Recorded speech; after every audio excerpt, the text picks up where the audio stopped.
Bonjour, je suis Mathieu Lecomte, votre partenaire pour gagner. Bienvenue dans cette nouvelle vidéo. Vous allez découvrir dans un instant que les courses reposent sur 3 disciplines que vous avez tout intérêt à connaître que votre poche. Comme en athlétisme, où vous avez aussi bien des courses sur 200 mètres que du 110 mètres haies, et bien les courses de chevaux sont classées en 3 disciplines distinctes qui sont le plat, l'obstacle et le trot. C'est le plat que vous allez découvrir dans cette vidéo. Le trot et l'obstacle, vous ferez leur connaissance plus tard dans une autre vidéo. Alors, c'est quoi exactement le plat?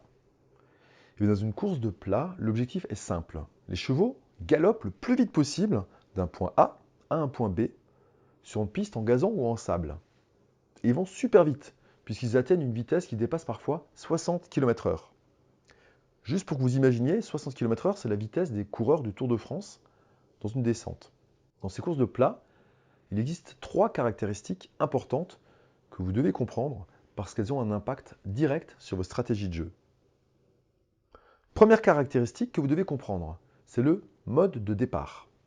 Parce qu'en plat, il est particulier. Le départ est toujours donné dans des stalles de départ. Alors les stalles, ce sont des boxes individuelles dans lesquelles les chevaux entrent. Une fois que tous les chevaux sont entrés dans ces boxes, toutes les portes s'ouvrent en même temps et c'est le top départ.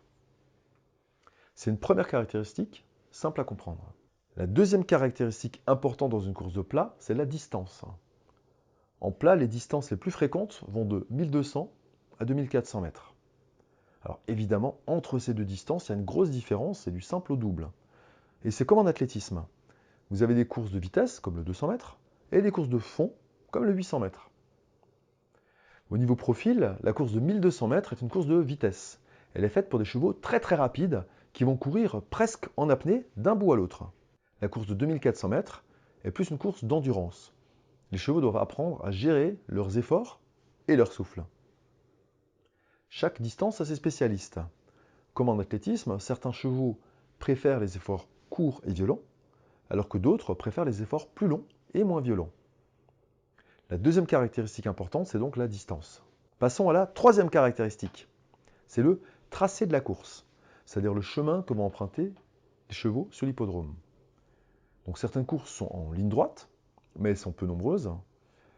Plus souvent, les courses consistent à faire un tour de la piste principale, ou 2 tours et demi, etc.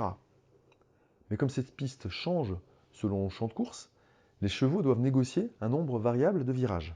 Alors si je vous parle des virages, c'est parce que c'est un facteur essentiel en plat. Imaginez 9 chevaux côte à côte qui se présentent devant un virage. Vous comprenez facilement que celui qui va avoir le chemin le plus court, c'est celui qui se trouve côté intérieur du virage, le long de la barrière centrale. La position des chevaux dans les stalles de départ est donc déterminante dans les courses de plat. Pour éviter toute contestation, ces positions sont tirées au sort avant la course. Le cheval qui tire le numéro 1 à la corde est le plus proche de la corde, c'est-à-dire de la barrière. En théorie, ce cheval est avantagé.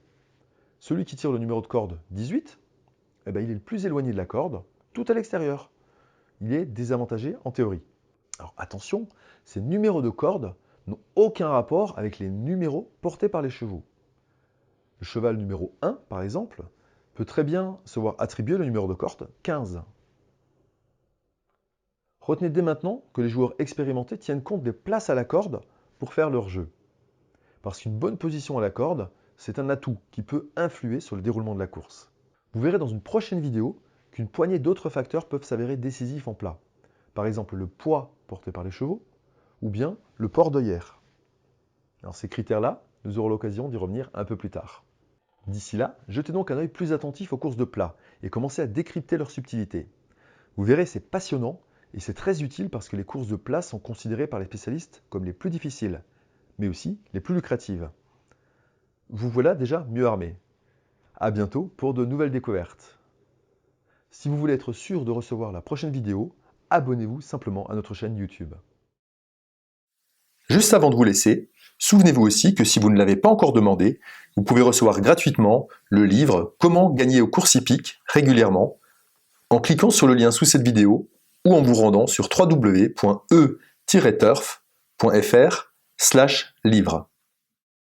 Si vous avez aimé cette vidéo, cliquez sur le bouton « J'aime » juste en dessous.